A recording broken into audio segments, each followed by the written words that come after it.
Gujarat's #1 engineering university, Sankal Chand Patel University, 9642706257. నమస్తే, welcome to I dream inside politics with కవిత.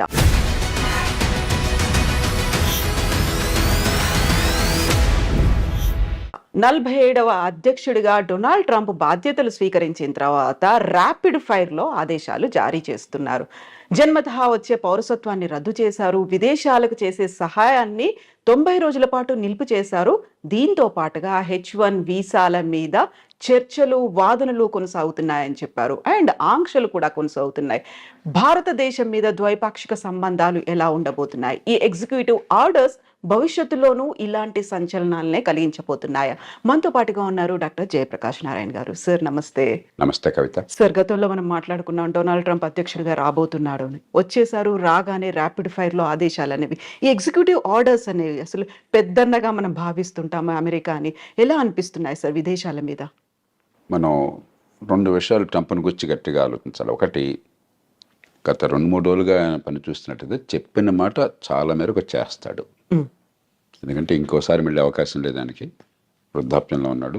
తన brand, తన mark ఉండాలని చెప్పని ఏం చేయబోతున్నాడో ముందే చెప్పాడు. ఎన్నికల్లో ఆయన ఏమీ రహస్యం ఏం లేదు, మంచిగానే చెడుగానే. ఉదాహరణకి క్యాపిటల్ మీద, అమెరికన్ పార్లమెంట్ మీద దాడి చేసిన వాళ్ళు నిజంగా దేశద్రోహం కొడిగినట్లక హింసకు పాల్పడ్డారు. కొంతమంది మరణాల కాలకులైనారు. వాళ్ళందరినీ క్షమాపక్ష ప్రసాదిస్తున్నాడు, ఇచ్చాడు. మంచిగానే చెడుగానే ఆయన చెప్పింది సీరియస్గా తీసుకుంటున్నాడు, స్ట్రాంగ్గా చెప్తాడు కూడా. రెండోది, ఇనాగరల్ స్పీచ్లో ఆయన ఒక మనిషిని ఉదహరించాడు. ఆయన విలియం మెకిన్లీ అని, అమెరికా రాష్ట్రపతిగా 1897 నుంచి 2001 దాకా ఉన్నాడు ఆయన. 2001లో సెప్టెంబర్లో ఆయన చంపేశారు.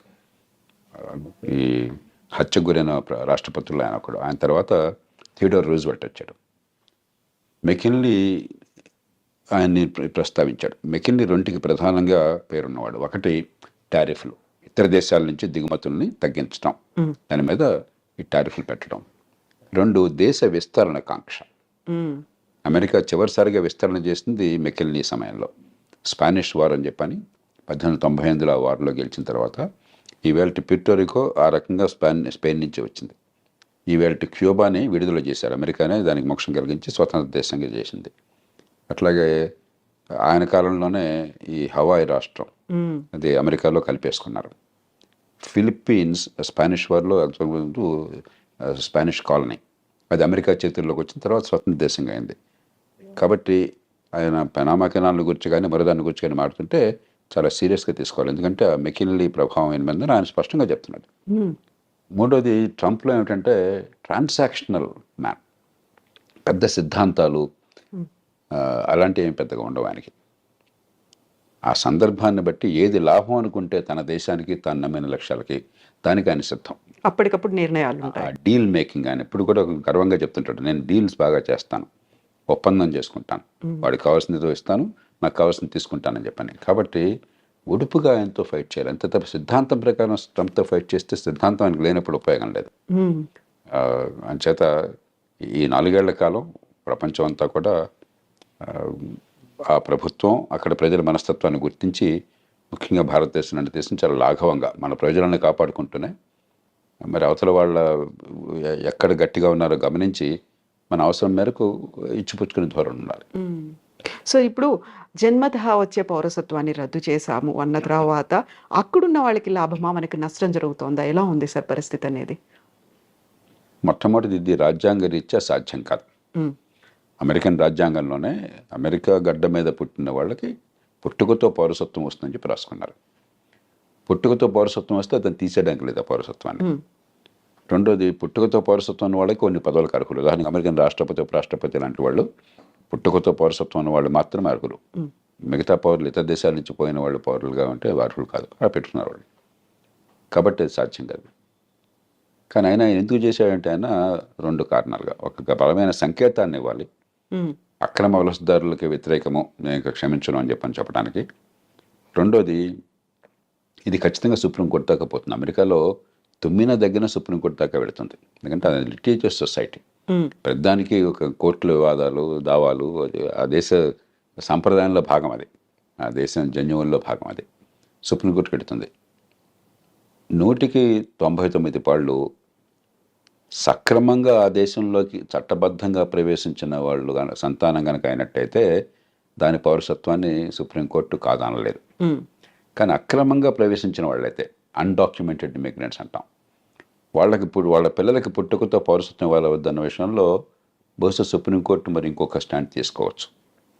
కాబట్టి భారతీయ సంతతి వాళ్ళకి నేను అనుకోవటం, మన వాళ్ళు 195 భారతదేశం నుంచి వెళ్ళిన వాళ్ళు అమెరికాకి నైపుణ్యము విద్య ఉన్నవాళ్ళు, డాక్యుమెంటెడ్ ఇమిగ్రెంట్స్ అంటే ఈ వీసాలు వగేరా పొంది చట్టబద్ధంగా వెళ్ళిన వాళ్ళు. కాబట్టి వాళ్ళకి ఇబ్బంది ఉండకపోవచ్చు. కానీ అన్డాక్యుమెంటెడ్ ఇమిగ్రెంట్స్ పిల్లలకు మాత్రం ఆ పౌరసత్వం ఉంటుందా లేదని సుప్రీంకోర్టు చేతిలో ఆధారపడి ఉంటుంది. ఇక రాజ్యాంగాన్ని మార్చడం అమెరికాలో దాదాపు అసాధ్యం. అలా కాకుండా అమెరికాలో పుట్టుకతో పౌరసత్వం రాకుండా చేయాలి అని చెప్పని కనుక అన్నట్టయితే అమెరికాలో పార్లమెంట్లో 2 సభలు, senate, American house of representatives, దానిలో 3/2 మెజారిటీ కావాలి. 4/3 రాష్ట్రాలు ఆమోదించాలి. అమెరికాలో ఇది తల్లకిందులుగా తపస్సు చేసినా కూడా సాధ్యం కాదు. కాబట్టి కొంతమేరకు అంటే అక్రమంగా ఆ దేశంలోకి ప్రవేశించిన వాళ్ళ సంతానానికి పౌరసత్వం లేకుండా సుప్రీంకోర్టు ఏమన్నా కనుక రాజ్యాంగాన్ని ఆ రకంగా వాళ్ళు విశ్లేషించినట్టయితే అది సాధ్యం కావచ్చు. భారతీయ సంతతి వారికి ఇబ్బంది ఉండదు. కానీ భారతీయులు ఖచ్చితంగా అక్రమంగా చొరబడేవాడు కొంతమంది ప్రయత్నం చేస్తున్నారు. అదివరకు నాకు తెలియదు. ఈ మధ్య కొన్ని అంకెలు చెప్తున్నారు, 7,500 లక్షల మంది దాకా ఉన్నారని. అది దాన్ని మనం ప్రోత్సహించకూడదు. అలాంటి వాళ్ళకి ఇబ్బంది కలిగితే దానికి మనం బాధ కూడా పడకూడదు. ఎందుకంటే మన దేశ బ్రాండ్ పోతుంది. ఇక్కడ చదువుకున్న వాళ్ళు, నైపుణ్యం ఉన్నవాళ్ళు పద్ధతి ప్రకారం వస్తున్నారు, ఆ దేశానికి మంచి చేస్తున్నారని చెప్పిన భావం ఒక బ్రాండ్ ఉన్నది. అలా కాకుండా మనం కూడా ఇతర దేశాలలాగా అక్రమంగా చొరబడుతున్నారు, దక్షిణంలో సరిహద్దు నుంచో లేకపోతే కెనడా నుంచో ఇల్లీగల్గా వెళుతున్నారు, ఇక్కడ సరిపడిపోతున్నారని చెప్పిన భావం ఉంటే మన దేశానికి నష్టం, కొంతమందికి లాభం కలగచ్చు. కాబట్టి దానికి మనం చింతించాల్సిన అవసరం లేదు. వాళ్ళ పట్ల కఠినంగా వ్యవహరించినట్టయితే అమెరికాలో దానికి మనం చింతించాల్సిన అవసరం లేదు. ఇప్పుడు కెనడా, మెక్సికో మీద దిగుమతి సుంకాలు విపరీతంగా పెంచారు. ఆల్మోస్ట్ 25% ఉన్నాయి అనుకున్నప్పుడే విదేశాలతో సత్సంబంధాలు ఎలా ఉంటాయి, ద్వైపాక్షిక ఒప్పందాలు ఎలా ఉంటాయి అనేది కూడా కీలకంగా అయింది కదా సార్. ఆయన తీరు ఏమిటంటే ఎక్కడైనా బావగానే వంగతోట దగ్గర బావగాదు. కాబట్టి నువ్వు కెనడానా, మెక్సికోనా, యూరప్పా, ఇండియానా నాకు అనవసరం. నాకు లాభం ఏంటి, నా నుంచి నువ్వు పొందుతున్నావు నాకు రావట్లేదు అనుకుంటే వెంటనే ఆయన ఎదురు తిరుగుతాడు. కెనడా, మెక్సికోలు తీసుకుంటే ఉదాహరణకి మంచి ఉద్దేశంతో అమెరికా ఏం చేస్తున్నారు, north American free trade agreement అని చెప్పని బిల్ క్లింటన్ కాలంలో నాఫ్తా అంటారు. దాంతో ఏమైందంటే కెనడా నుంచి కానీ మెక్సికో నుంచి కానీ దిగుమతులు అమెరికాకి, లేకపోతే అమెరికా నుంచి ఆ దేశాలకు ఎగుమతులు ఏమీ సుంకాలు లేకుండా, ఏ రకమైన అడ్డంకులు లేకుండా వచ్చే ఏర్పాటు జరిగింది. దాంతో ఏమైంది, అమెరికాలో కొంచెం ఖర్చు ఎక్కువ, తలసరి ఆదాయం ఎక్కువ కాబట్టి, లేబర్ కాస్ట్ చాలా ఎక్కువ కాబట్టి ఆ కాస్ట్ ఆఫ్ ప్రొడక్షన్ తగ్గించడం కోసం అమెరికన్ వ్యాపారవేత్తలు చాలామంది కెనడాలో పెద్ద పెద్ద ఎత్తున పరిశ్రమలు పెట్టారు. ఉత్పత్తి కెనడాలో జరుగుతుంది, ఆ కార్లు కానీ మిగతావి కానీ అమెరికాకు వెంటనే సరిహద్దే కదా, పక్క దేశమే కదా, అమెరికాకు వెంటనే వచ్చేస్తున్నాయి. అమెరికన్ వినియోగదారులకు లాభం జరుగుతుంది, కానీ అమెరికన్ ఉత్పత్తిదారులు నష్టపోతున్నారు. సమస్య వినియోగదారులకేమో చవకగా మంచి మన్నికల వస్తువులు కావాలి, ఉత్పత్తి చేసేవాడికి మనకు లేబర్ మార్కెట్లో ఉద్యోగాలు దొరకాలని చెప్పంటే మన దేశంలో ఉత్పత్తి జరగాలి. ఈ రెండింటికి మధ్య క్లాష్ ఉన్నది. ఇక్కడ ఏంటంటే ట్రంప్ ఆయన పార్టీ ఈ ఉత్పత్తిదారుల పక్షం వహించారు.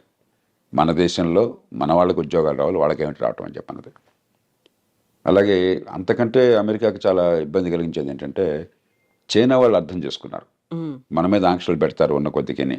ఎందుకంటే అదివరకు జపాన్ చాలా అమెరికా భావించేవాడు రొనాల్డ్ రేగన్ కాలంలో. జపాన్ అన్ని ఎగుమతి చేస్తుంది, మనం పెద్దగా ఎగుమతి చేయలేకపోతున్నాం, వాళ్ళకి మన దేశం మొత్తం వాళ్ళ వశమైపోతుంది, మన డబ్బంతా వాళ్ళ చేతుల్లో చేరుతుందనే భావం బలంగా ఉండేది. ఇప్పుడు చైనా మీద అలాంటి భావం ఉన్నది. చైనాతో ట్రేడ్ సర్ప్లస్, చైనాకి $200-300 బిలియన్ ట్రేడ్ సర్ప్లస్ ఉంది అమెరికాతో. కాబట్టి డాలర్లన్నీ కొన్ని $1 ట్రిలియన్ చైనాలో పోగొడుతున్నాయి. మరి మనం వదిలేస్తే పూర్వం జపాన్ వాళ్ళు అమెరికాలో పెద్ద కంపెనీలు కొన్నట్టుగా చైనా వాళ్ళు కూడా అమెరికా ఆర్థిక వ్యవస్థను సొంతం చేసుకుంటారు. కాబట్టి అది జరగకూడదు అని చెప్పని ఆంక్షలు పెడుతుంటే చైనా వాళ్ళు ఏం చేస్తున్నారు తెలివిగాను, మెక్సికోలో ఫ్యాక్టరీలు పెట్టారు. మెక్సికో సంతోషంగా ఆహ్వానిస్తుంది, ఏ దేశం విదేశీ పెట్టుబడులను ఆహ్వానిస్తుంది. మనం కూడా ఎవరైనా పెట్టుబడులు పెడతామంటే మనం సంతోషంగా రమ్మని చెప్పంటాం మన దేశంలోకి. కాబట్టి చైనా వస్తువులు చైనా నుంచి రాకుండా మెక్సికో నుంచి వస్తున్నాయి. ఈ 2 కారణాలుగా ఆయన గట్టిగా విరుచుపడుతున్నాడు. మూడో దానికి కోపం ఏమిటంటే దానికి కొంత ఆధారాలు కూడా ఉన్నాయి. అమెరికా ఇవాళ ప్రపంచంలో మాదక ద్రవ్యాలు ఈ డ్రగ్స్కి ప్రపంచ క్యాపిటల్ అయిపోయింది. డిమాండ్ అక్కడ విపరీతంగా ఉన్నది. కొన్ని కోట్ల రూపాయలు ఖర్చు పెట్టడానికి సిద్ధంగా ఉన్నారు అక్కడ జనం అవి కొనటం కోసం చెప్పని. మత్తుకి అలవాటు పడ్డ వాళ్ళు చాలామంది ఉన్నారు, బానిసలు అయిపోయినారు. అవన్నీ ఎక్కడి నుంచి వస్తున్నాయి? వాళ్ళకి సముద్రం నుంచి రావడం చాలా కష్టం, భూభాగం నుంచి మెక్సికో నుంచి వస్తున్నాయి. ఎప్పుడైతే దీనిలో కొన్ని కోట్ల డాలర్ల లాభం ఉన్నదో కార్టెల్స్, బలమైన సంఘటిత నేరస్తులు, గతంలో మాఫియాలు అనేవాళ్ళం. ఈ మాఫియాలు డ్రగ్ కార్టెల్స్ అంటాం. వాళ్ళు $100 బిలియన్ల డబ్బులు చేసుకుంటున్నారు. అంత డబ్బులు ఉన్నాయి కాబట్టి విపరీతమైనటువంటి హింస, నేరాలు, మామూలు నేరాలు కాదు, ఎదురొస్తే వాడిని సఫా చేయటమే, అంత దారుణంగా ఉండదు. కాబట్టి వాళ్ళని అరికట్టాలని చెప్పన్నా కూడా దక్షిణ బార్డర్, ముఖ్యంగా మెక్సికో బార్డర్తో ఒకటి ఇమ్మిగ్రెంట్స్ రాకుండా ఆపాలి, రెండు ఇది డ్రగ్స్ రాకుండా ఆపాలి. అందుకనే ఆయన డ్రగ్ కార్టెల్స్ని టెర్రరిస్టులుగా ప్రకటించాడు. అప్పుడు అమెరికన్ చట్టం కింద చాలా అధికారాలు వస్తాయి రాష్ట్రపతికి. అవసరమైతే మెక్సికోలోకి తన సైన్యాన్ని పంపించి దాడులు చేసి వాళ్ళని చంపే హక్కు కూడా వస్తుంది అన్నమాట. అంచేత మెక్సికో విషయం ప్రత్యేకం. కానీ మొత్తం మీద ఖచ్చితంగా ఆయన చైనా మీద కానీ, చివరికి వీలుంటే అవసరమైతే మన మీద కానీ ఆయన అవసరమైతే టారిఫ్లు పెడతాడు.